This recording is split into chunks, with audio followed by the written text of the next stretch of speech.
Oh, I didn't. Yes. Hello, everyone. Good evening, Hello. Oh, when and was it? welcome to the ninth episode of Hey Sister. Because Oh, I I think, see it now. I'm seeing yeah, this is not my ministry. yes, Like I me. don't have my mouse handy, so I'm gonna need you to run them things, girl. All right. Well, you want me to count down now? Just don't Uh, worry about it. We're good. Go ahead, count it down. Count us down now. Let's do it.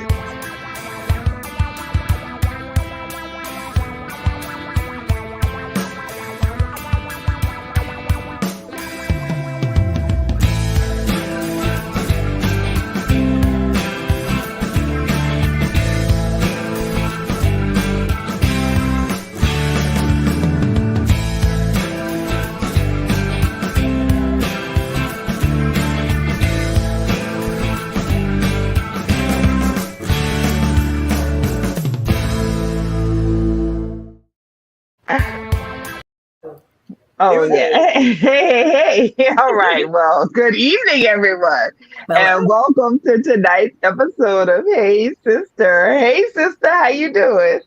Hey, sister, doing what? I didn't know if it was gonna end or if I had to make it end, so that's why I messed up a little bit. But we're Yeah, good okay. to go We now. good. Yay. Hey. And we're so happy to have our sister Charmaine with us this evening. Hey Charmaine. Hey. Hey.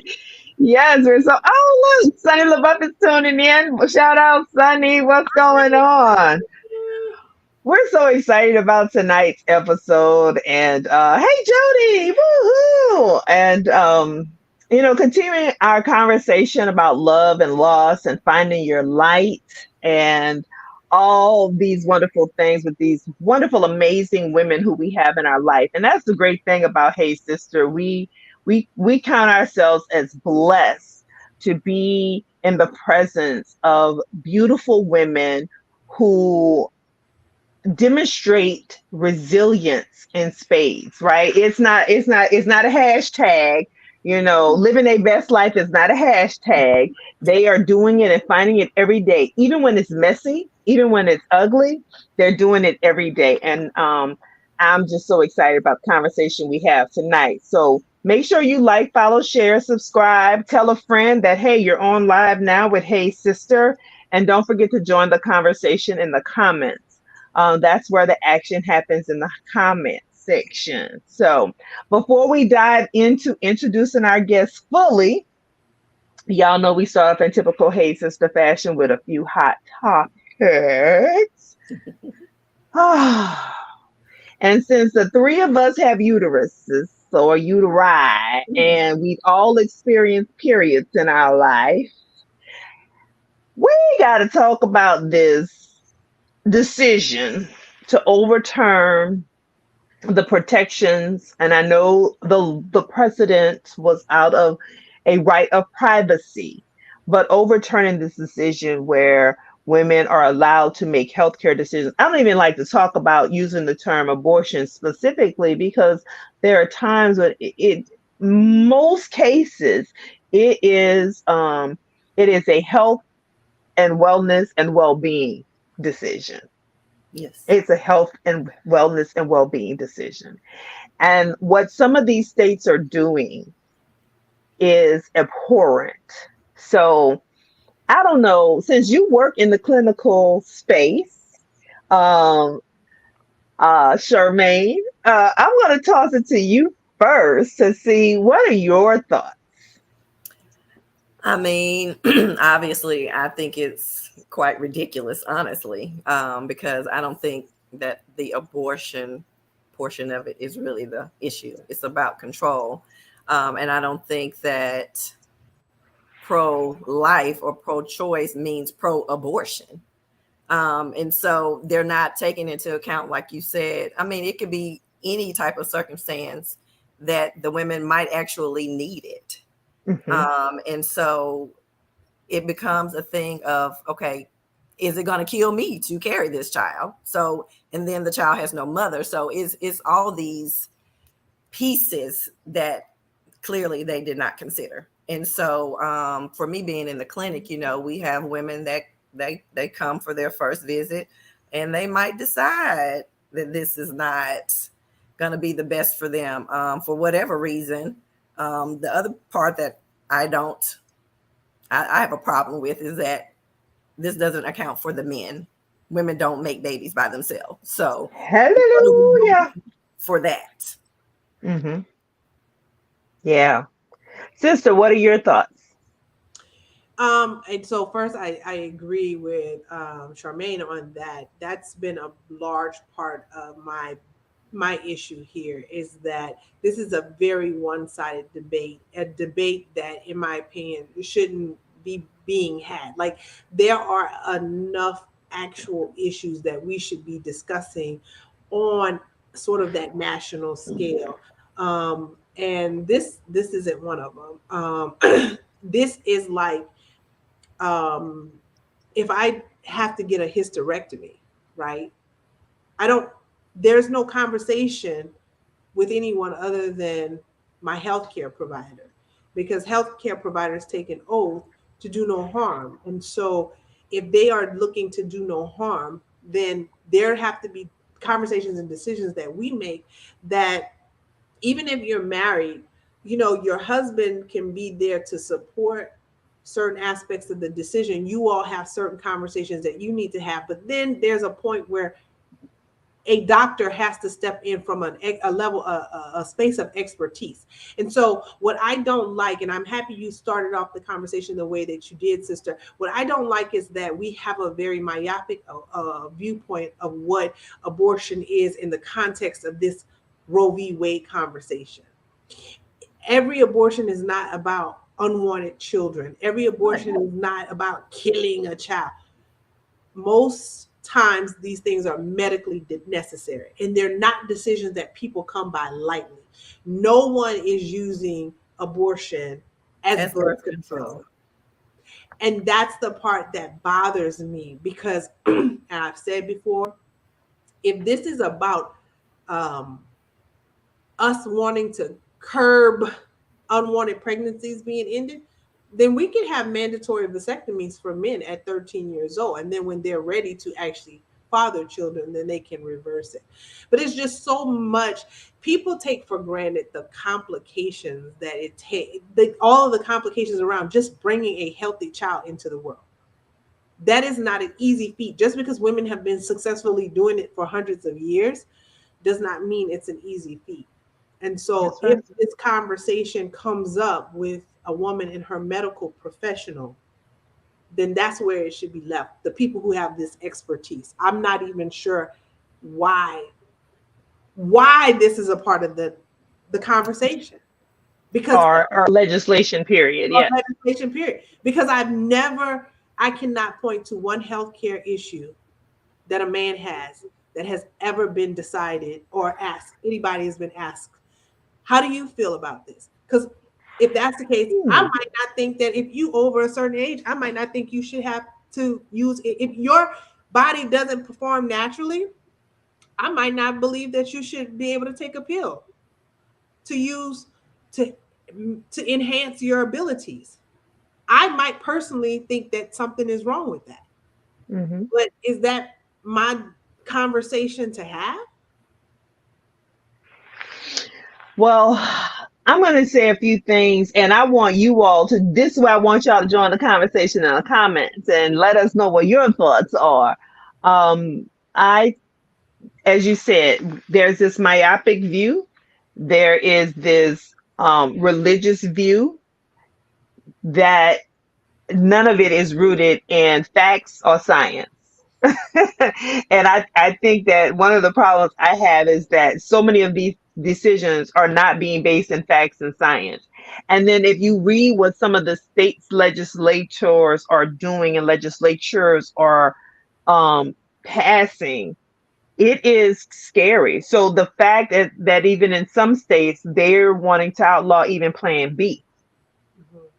Okay.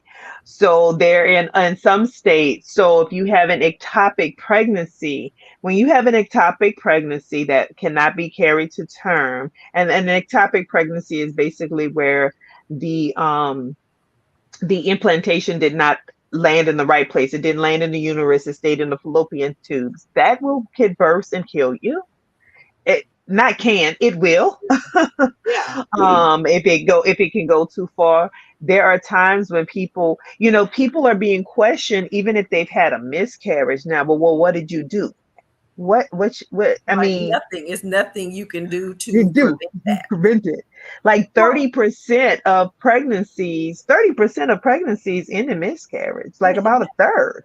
that's And the if that fetal tissue, it doesn't fully discharge, guess what? They have to go in and clean it out. well, and that's And you're the going to tell me I will not be able to go in and get it cleaned out? right, and that's the slippery slope that I'm really concerned with, right? Because as we, as you know, because you told me, the original word miscarriage is what we say now, but it's spontaneous Spontaneous abortion. abortion. Yeah. So it is an abortion because abort means to end. End. And it doesn't tell, it's not how it ended, it means it ended.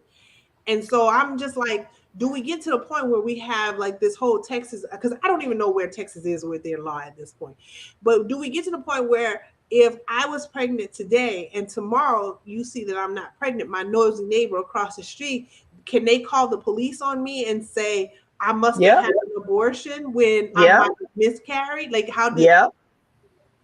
And they can call and they can have and it's going to be up to you to defend yourself in a court of law.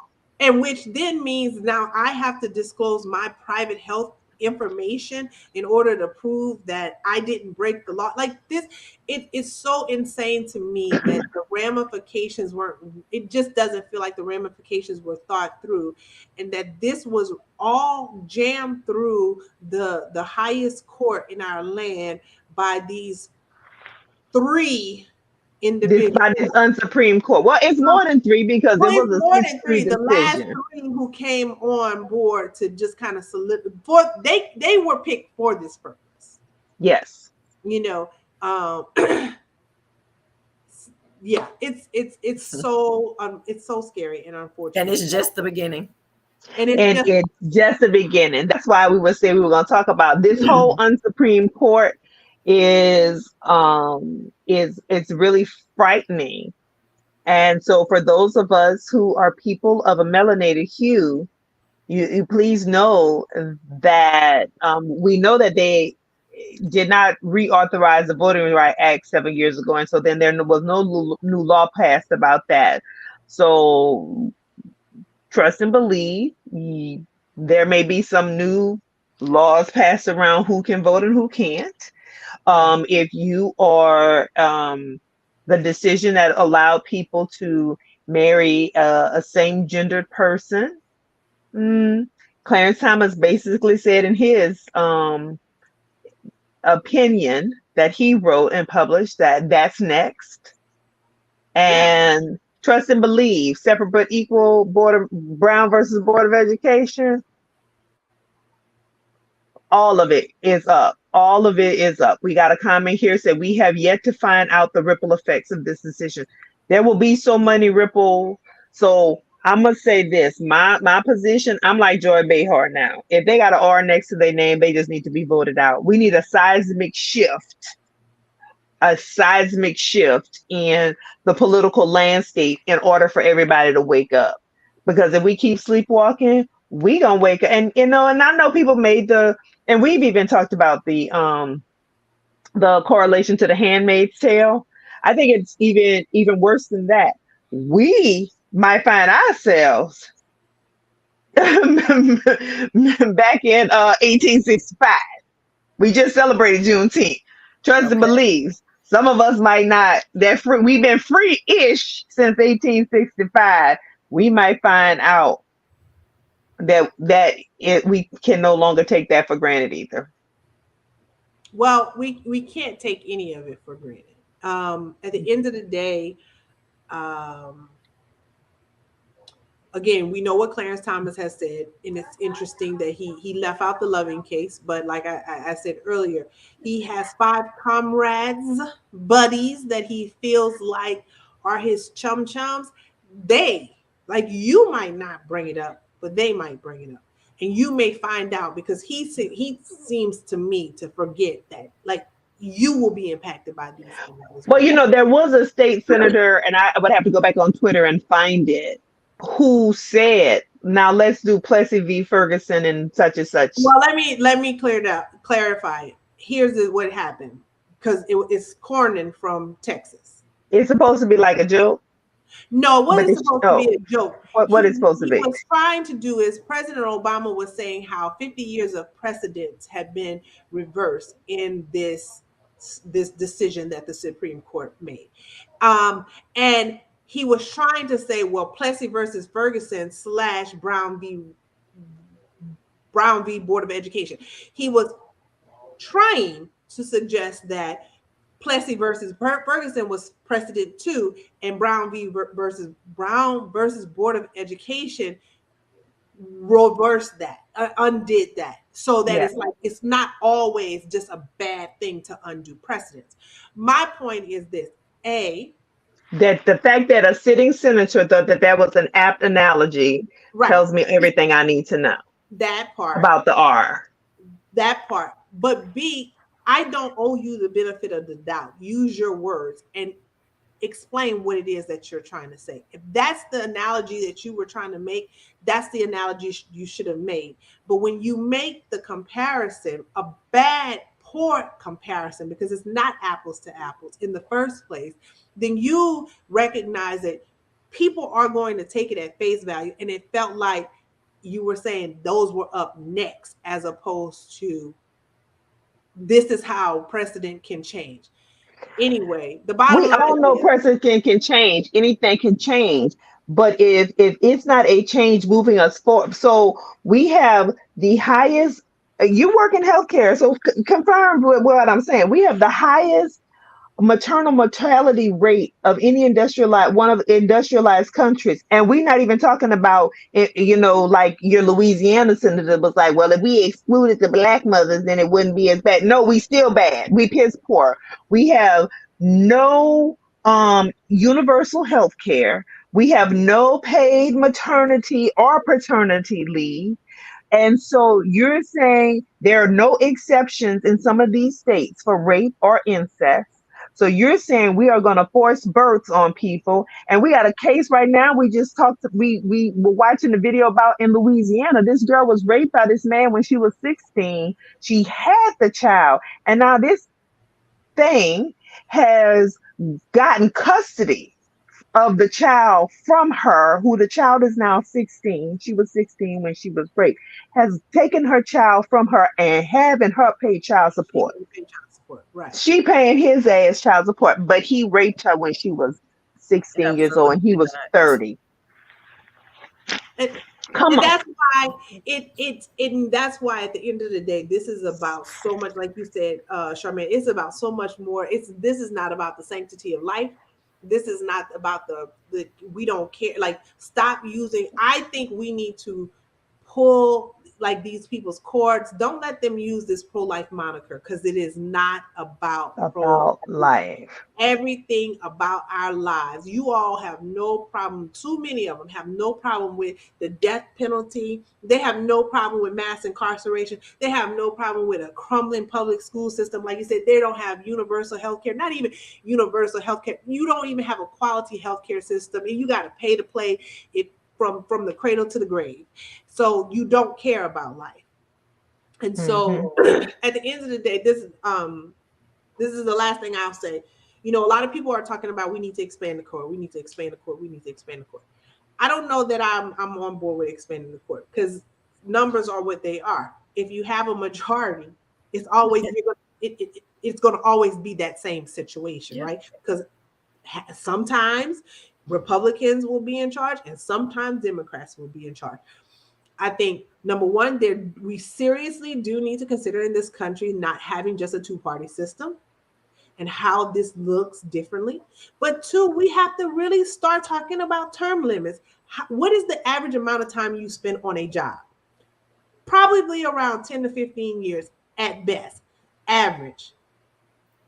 These people don't need to be serving more than 10 or 15 years in any position. I'm not going to be an ageist. I'm not going to put an age limit to it, but you do not, because what happened just like what started at the beginning of this century, this millennial, 2000, the year 2000, we've moved so far ahead technologically by 2022. So how is it that we're just going to let folks who came up in here like in the 80s and 90s and they just get to chill? Like, why are you still here? Right, in the Supreme Court? No. You need to get up, get out, and get somewhere else. We need to talk about term limits. All right. Well, we had another hot topic, but we're gonna save that if we get back to it at the end because we 20 minutes in Yeah. and we got to get to our guest, our beautiful sorority sister Charmaine. She's been patient and she's also been involved in this topic. So, but Charmaine, tonight we're gonna talk about love, loss, and finding your light. You are a Hold on, I'm sorry, I got a little double echo on that. Um, tell us who you are, what you do every day, and tell us your story. Okay, so I am Charmaine Ward. I am the mom of two amazing children. I have a young adult, actually, she's 21 now. Can't believe I have a 21-year-old, but she is a senior at Clemson. She'll be graduating in December. She's now our soror too. Yes, let me throw that in there. And then I have a 15-year-old son, Torrey. He will be a sophomore coming up this year. He is my all-star athlete. He plays basketball, football, and track. But I am a clinical research coordinator at the University of Alabama at Birmingham. So as we were talking about, I see patients every day, pregnant patients. So part of my job is to recruit pregnant moms into research studies. Most of them that I work on actually deal with gestational diabetes and hypertension. So we kind of look at risk factors and if there are any type of interventions to, prevent those or treat. So, I'm all about the wellness of the mom and the baby. Mm-hmm. By night or evening, I am a sports mom, or I say, I run an Uber service for my son. And then I am a travel agent also. So I started my own business last year. So it's Undercover Escapes, play on my line name. So shout out to E19 for that. So yes, just a little bit about me. And also I'm starting a new venture with some of my friends from Xavier, where we are going to try to get together wellness retreats for women, particularly women of color. Just so we can have time to retreat and have a little bit of self-care. Mm-hmm. All right. Well, thank you so much for telling us all about who you are. And so, I think it's 2015. 2015. Yes. So, your ex-husband was a assistant coach. I think it's the University of Illinois. Illinois State. Okay. Yeah. So your son is his namesake, and he was a very popular athlete and had a great collegiate career and was working in the collegiate space as a coach and was really considered a rising star as a coach. Tell us about Torrey, and then tell us about that day in 2015. Okay. So yes, as you mentioned, Torrey was a good college athlete. He played at UAB, which is where I met him. So he did play college ball, and then he actually played professionally in China for a couple of seasons. And then he decided, he wanted to get into the coaching world. So he volunteered for a year, and then from there, he started moving up into the coaching ranks. And so, yeah. So when he was at Illinois State, he had moved up actually to like an associate coach. So, that was kind of the next level from being a head coach. And of course, the family, everybody just knew that his next position, he would make it because he was a player's coach. He could relate to the players because he played, ball, and he was a very relatable guy. So, he was well liked by the students and, his profession, in a profession. So, but yeah, we just knew he was going to be the next big thing. But in 2015, he went to the Final Four. So it was 7 guys on the plane. They went to the Final Four, and they were on the way back, and they were literally about 2 miles from the airport in Bloomington, Illinois. And so I think the pilot got disoriented. It was foggy. And so, it was a plane crash. And so it was April 7th, 2015. And so on that day, my mother-in-law actually called my mom so that she could, come to my job and tell me, because she didn't want me upset and driving. And so my mom came to my job, and I still see it vividly in my mind. And so when she came, I'm like, why is my mom here? And so I got out, went outside, and she was getting out the car, and it was taking her so long. I'm like, okay, something is wrong. And then when I could see her face, I'm like, what are you doing here? Like, what is it?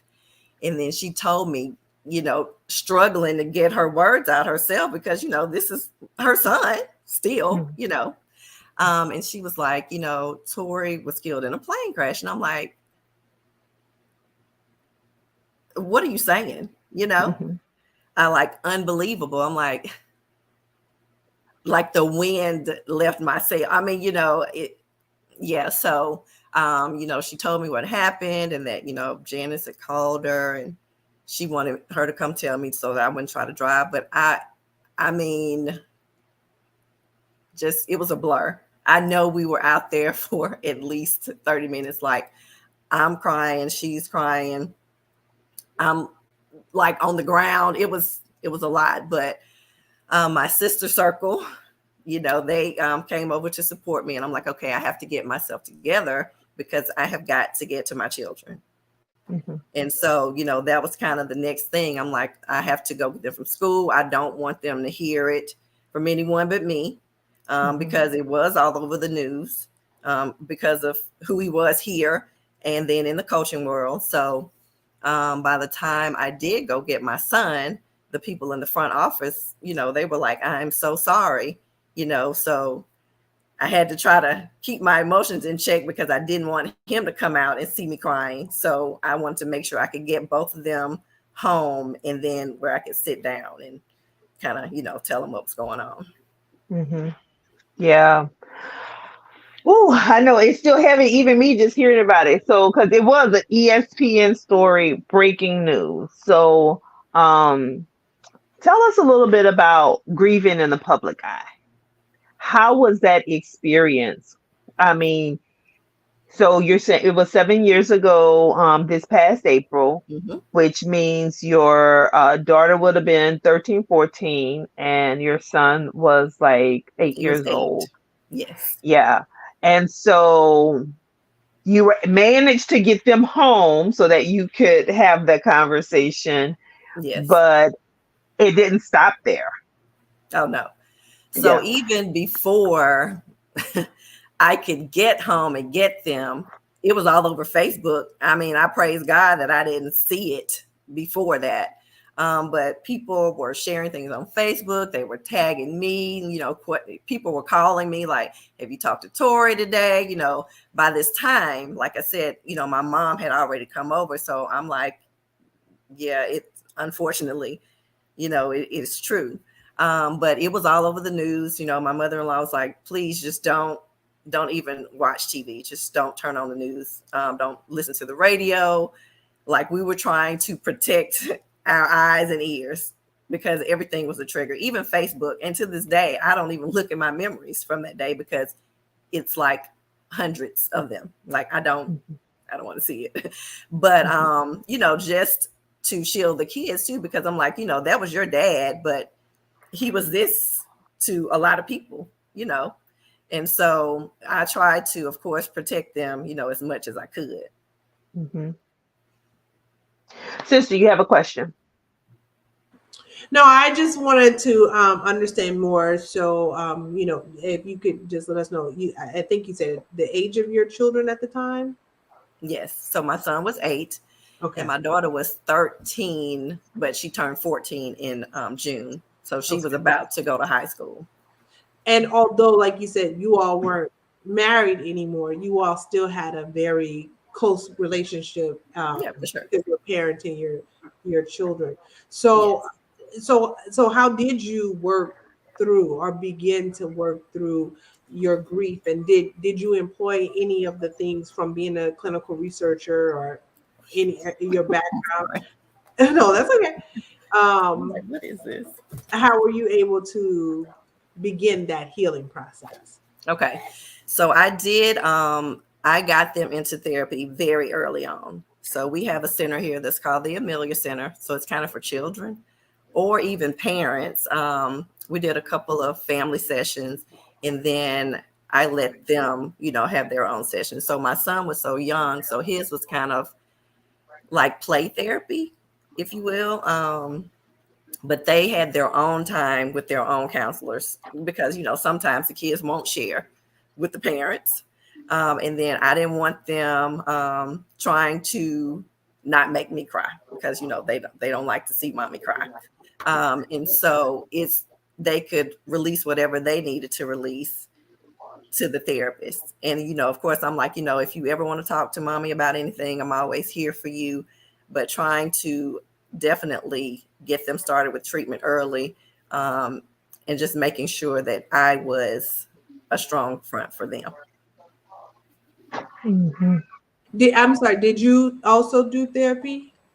So honestly, I have not, well, not in that sense, but I did go to like it's kind of a spiritual retreat, if you Mhm. will. So it's a 3 day where you go, and it's really honestly where I feel like my healing started to begin. So he passed away in April, and I went to that in September, Okay.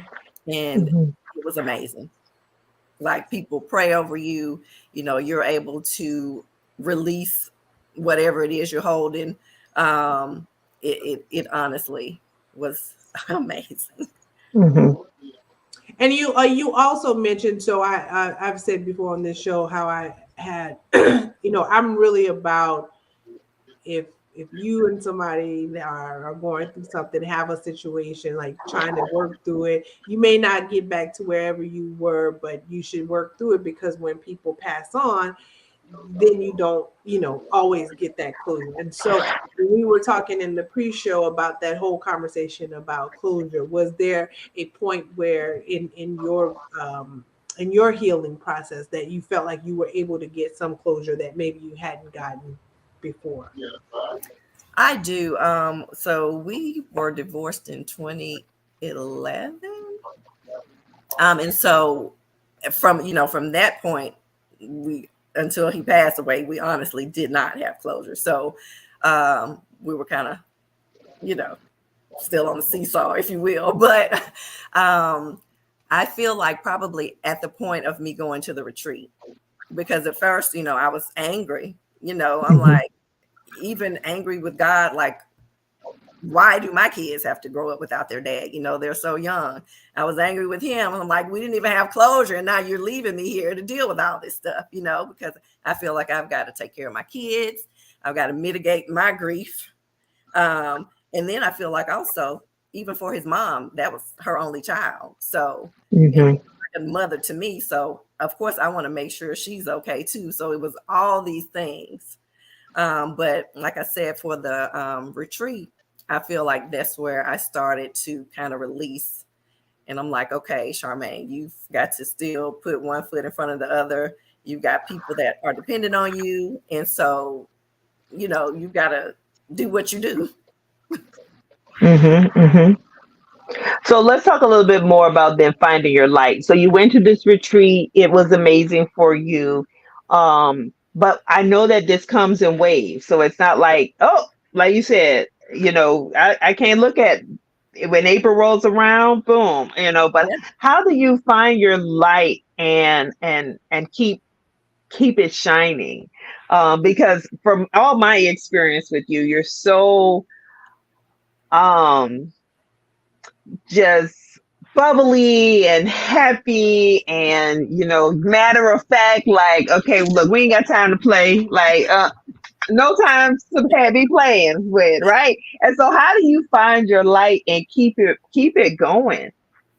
So, I mean, clearly I'm going to have to say the Lord, because I literally, I'm like, I have no other thing to believe or trust in. Like, Mm-hmm. my faith is like, I'm like, okay, I know he is going to carry me through. Like, I have no choice but to trust you, God. I don't understand it, but I trust you. Mm-hmm. And so, I believe, I'm like, we'll see him again. But in the meantime, like I said, I've got to keep going for these children. They are my light, so they're going to keep me going. And I'm going to make sure that they have the best life that they can. So I cannot crumble. This is my Mm-hmm. whole thing. I can't. So, Mm-hmm. Praying, and I've got my sisters around me, to lift me up when I can't lift myself. I mean, yeah, the Lord. Okay. Okay. All right. Praise the Lord. Yes.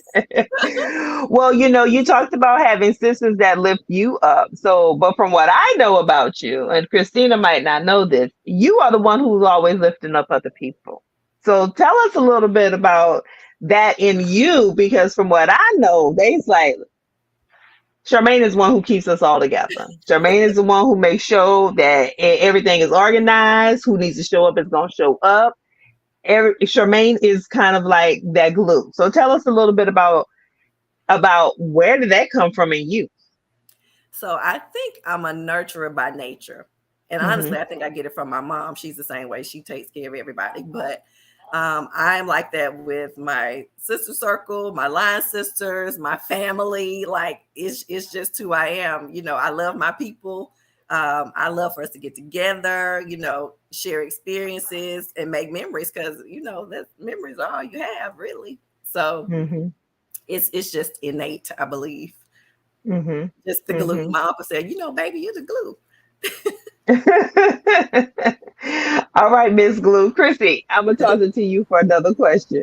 Well, actually, there's one in the chat, the comments. So I wanted to make sure we got to this. So, where was the retreat that you mentioned, and how did you find that resource? And I would add, even how did you find the resources for your children as well?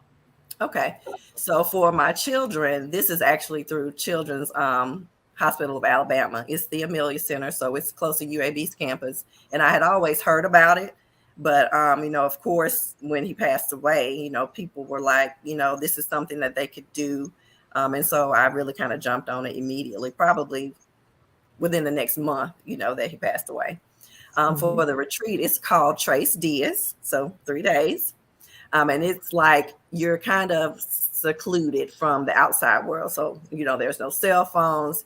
There are sessions where other people come to share. So they have them for men and women. They're separate though. So they have women sharing their own testimonies. There's prayer, there is worship. Um, it's just amazing for 3 days. And so I was actually invited. So you kind of have to be invited. But I can get their information. There's actually one coming up. They're usually in the spring and the fall. But there's something that you're invited to, or you have to have a sponsor, I'll say. And then, you go, and I will say again, it's an amazing experience. Okay. I think I found the tracediaz.org is the website. Yes. All right. I'm going to drop it in our comments for our folks out there who are watching, so that if they can do some research, and if that's some type of support you need, perhaps that you can connect and find out how do you get invited or get sponsored, or, kind of get brought into the fold there. So And drop so, that in the comments. and obviously, Charmaine, when we think of, widows, or we think of people who have lost a spouse or a former spouse, we definitely don't think of somebody who's young and fabulous and vibrant. And you mentioned that this, at the time, you were in your late 30s when this happened. So how have you been able to, or have you been able to get back into, like, getting back to dating and doing, you know, allowing yourself the opportunity to be open to love again. Right. So it's definitely been a process. Like I mentioned before, we didn't necessarily have closure. So there was heartbreak on heartbreak, the divorce, us not getting back together. And then he passed away. So I'm like, what do I do with this? And so, before I'm like, oh, I'm never getting married again or whatever. I mean, I wasn't over him. So I had to deal with that piece. And then I had to deal with the death. And then, it's been a process for me to release that, to, be even open enough to dating. But I will say I'm there. I know my friends will be happy to hear me say this publicly, but I'm there. So I'm open to possibilities, I'll say. All But it was right. a work in progress. Yes, I'm a work in progress. Well, possibilities are always a good thing. We all want to definitely have possibilities. And I know that you being here has been a little stretch for Indeed. you. Ah, so girl, we got you out your comfort zone. Hey, hey, hey. And so what's next for you? What do you see? What's the next plan, or what's the next journey, or what's the next thing for Charmaine? Well, I do love what I do with the moms and the babies. I'm all about healthcare. I've always been that way. My mom was a nurse, and my family is full of nurses. So I think it's just who we are.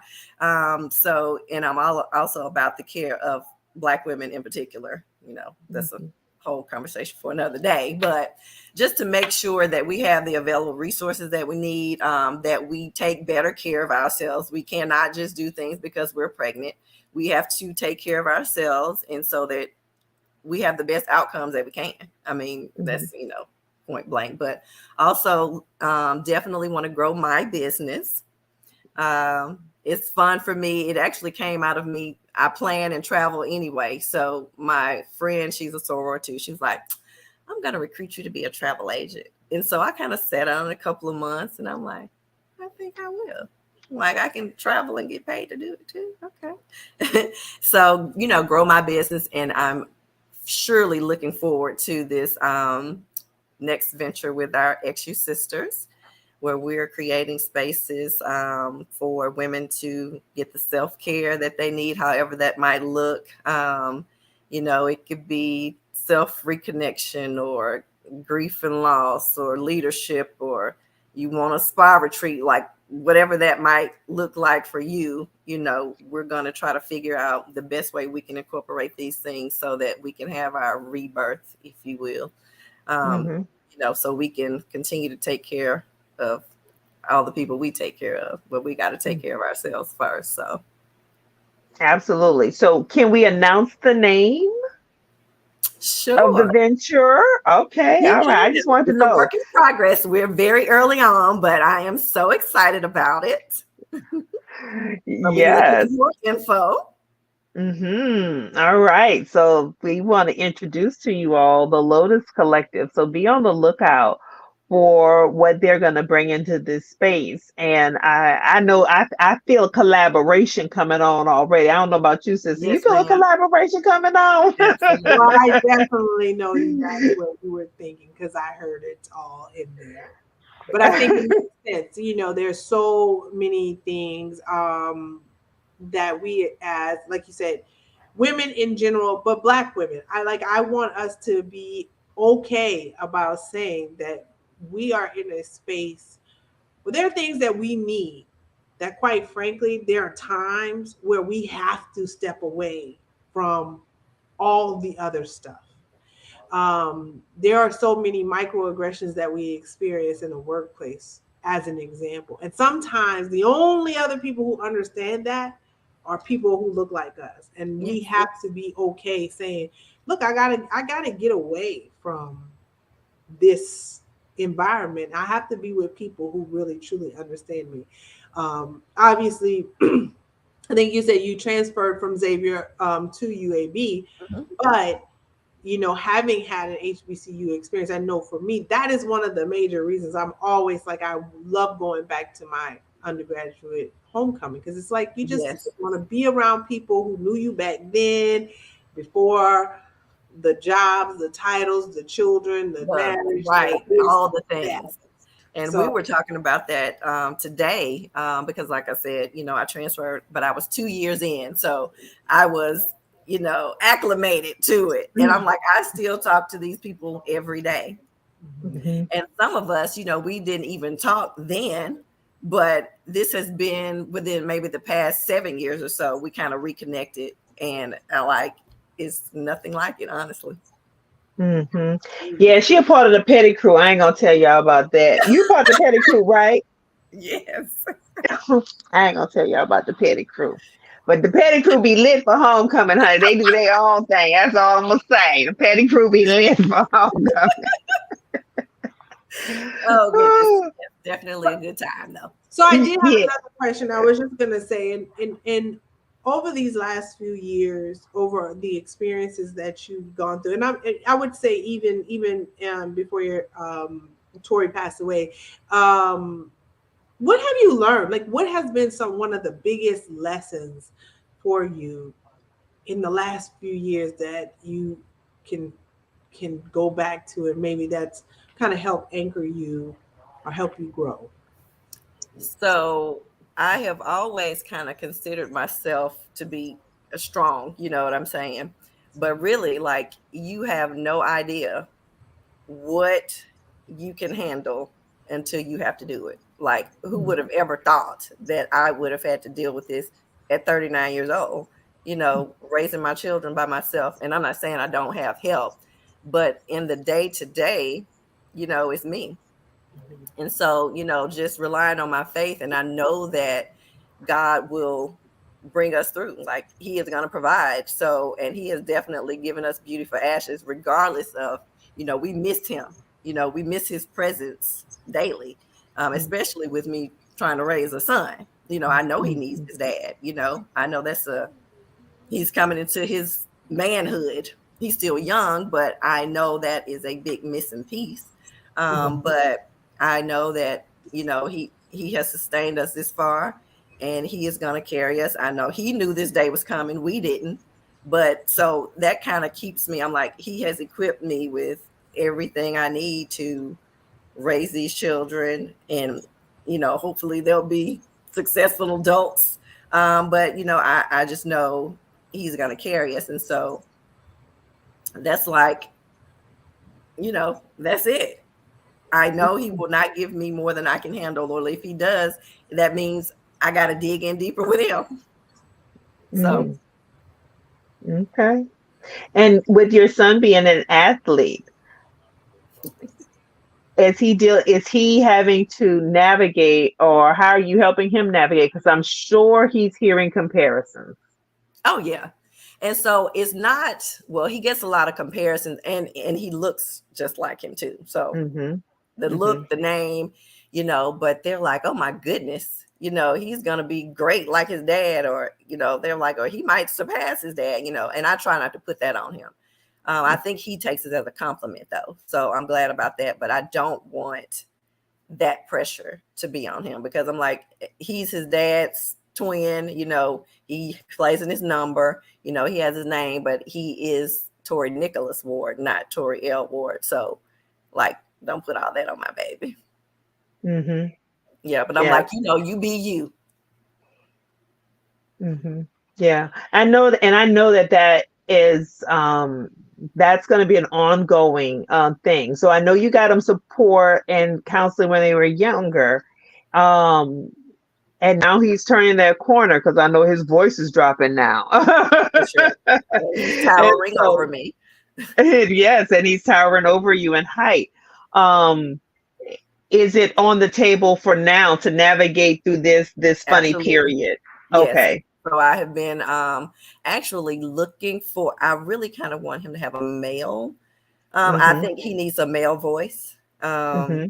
So yes, that's something I've been looking into probably the last couple of months, I asked a friend that's a counselor, it's a woman though, if she knew of any, because I do want to get him back in there. You know, my daughter does it on her own. So I do want him to have an outlet, you know, to discuss anything he wants to discuss, but to kind of get that male voice too. Okay. And so as we get ready to draw to a close, our time is winding down. If you were giving another woman who looks like you with same situation and circumstances, and she was like, I don't know what to do, what would you say to her about you know, navigating love, loss, and finding your life? My goodness, that's a good question. Nobody's ever asked me that before. Mhm. I would That's why say, you on Hey Sister Girl. right, like, oh my gosh, definitely pray, you know, make sure that if you have a support system to lean on them. I am one, I will honestly say, I don't help me. You know what I mean? I kind of internalize a lot. So my friends are like, just leave her be, because I will not eat. So like, as long as she's drinking, just leave her. But lean on your support system. Just keep pressing. I won't say it gets better. You just learn how to live with it.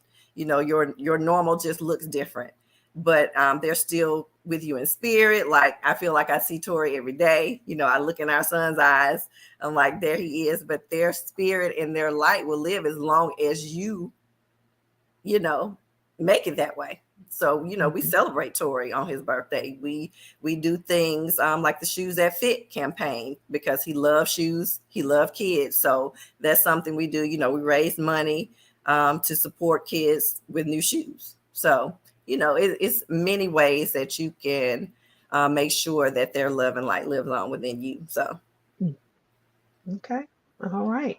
Sister, anything that you wanna say kind of in conclusion as we get ready to wrap up? No, I would just say, of course, thank you for being here. Again, it sounds like you felt like this was outside of your comfort zone, but we definitely appreciate you being here and to tell that story and to hear about the other things that you have going on. So we'll be certainly on the lookout for the Lotus Collective and Yes. be on the lookout for more about your travel business and things like that. And also on the lookout for your son, because it sounds like he is a rising star, a rising star in his own right. Yes. However, so thank you. Okay. Thank All you. right.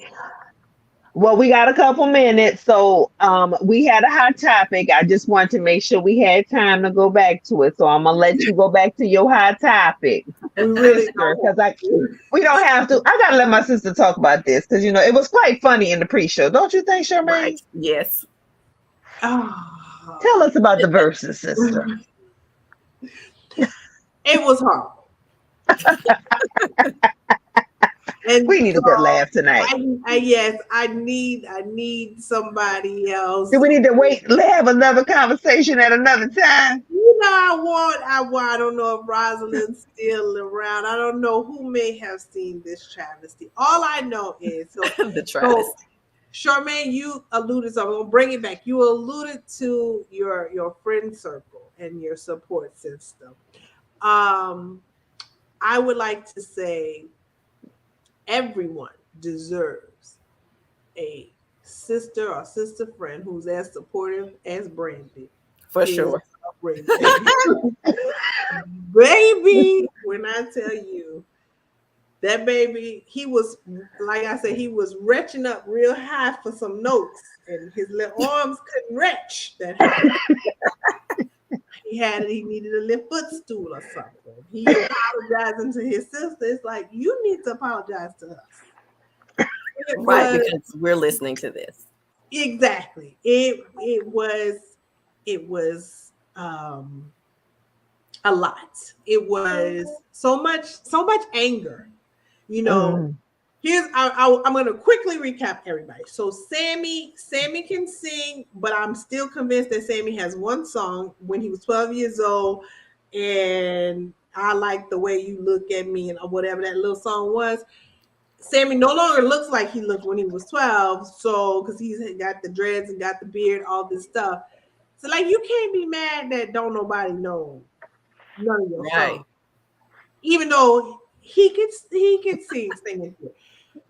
Pleasure P, so angry. I'm always very like, we gotta decide if, because you're not in the, because we know you, whether you want to believe it or not, we know you from Pretty Ricky. And Pretty Ricky only has one song that I'm aware of anyway.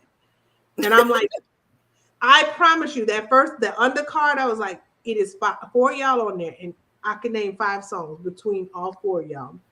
Hit them, bam, bam, bam, bam, bam, and go home. But they were trying to stretch it out. They were just insulting each other. But then they like to try to be like, no, well, I really have respect for you. No, it don't sound like it. Y'all like, what's happening? So much. Bobby Valentino, I can't take none of your lyrics seriously anymore because we know about his situation, and so it's like, now Luther Vandross obviously could sing, but once we knew Luther wasn't really singing or Freddie Jackson, this is a better example. Freddie Jackson.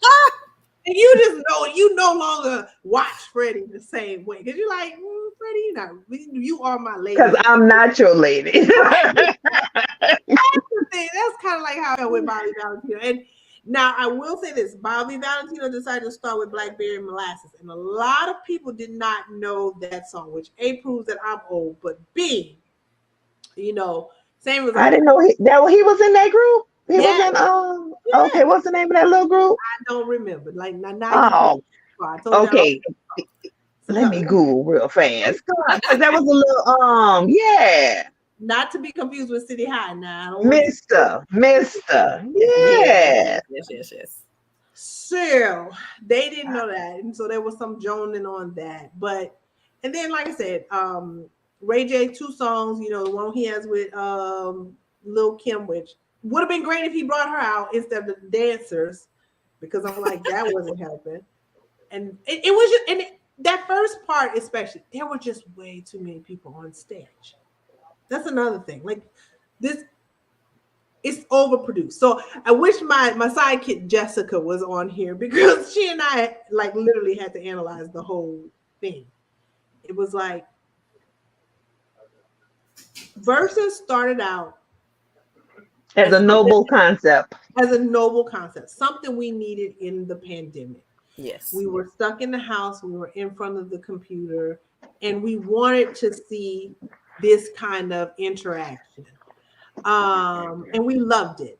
Now it's like, listen, y'all are overproducing something that didn't need to be produced like this in the first place. I understand y'all are sold it and Triller's trying to make their money, but now it's like, it's a concert that ain't a concert. Like, you can't take the format that you started with and try to produce it and make it a show, because that's not where it started. But I blame Teddy Riley. I'm just gonna say that. That was a mess too. Yeah. Once we got to Mario and Omarion, at the end of the day, Mario can sing. He can sing his little face off.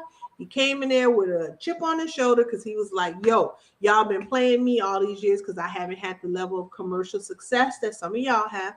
So it was clear he came in, he was going to do the knockout punch. And he did what needed to be done. As just Hilarious said, he was the one and the two. But the Omarion was the -5. -3, and that was the other members of B2K who were there with him, clearly. And obviously, last but not least, him and his brother Orion's decision to pull out Watermelon and, I guess, simulate how they enjoy a woman. I'm with Mario was like, what are we doing here? Are we singing? We eating watermelon? Right. What's happening? And Mario was like, "Did y'all really just do?" You know, there was a lot of N words thrown around. He was like, "Did y'all ends just do that?" He's like, "This is y'all king." Like he did the whole thing from. He's like, "Is this y'all king?" And he handed that. He molested the watermelon, and then he handed it to this girl in the audience. I don't know if sis felt pressured, but I was like, "Girl, it's already COVID in there, and you gonna eat? Take a bite of that watermelon?" Oh. And so this, and this was the verses. And I just was like, again, it was a train wreck that as much as I wanted to disconnect, and I was disconnected because the whole thing got shut down at one point, and then they had to go back in, and it is overproduced. At one point, verses was hitting. I'm rapping. It's the Okay. At one point, verses, well, you guys show the comments. At one point, verses was hitting like I have been showing the comments. a Go million ahead. people or so. This was like 280,000 at best. And so that in and of itself should tell you that it's time to rethink this concept. Yeah. Well, I wanted us to have this conversation because light laughter is a healing thing. For And, sure. we've talked about laws, but I know, as I said earlier, your light always shines through your personality. You are a laugher. Uh, and I want to thank you for being out of your comfort zone and really talking about your story and putting yourself out front. And so I wanted us to have a light moment at the end Yes. because I know that anytime we step back into these spaces, even though we've moved forward, there is a heaviness. And so I wanted to kind of lift that heaviness a little bit. But Charmaine, thank you so much for joining us and Thank you for thinking of me. stretching yourself. And so those of you who tune in regularly, thank you for watching, and we look forward to talking to you next week. So y'all wave bye to the camera. Bye.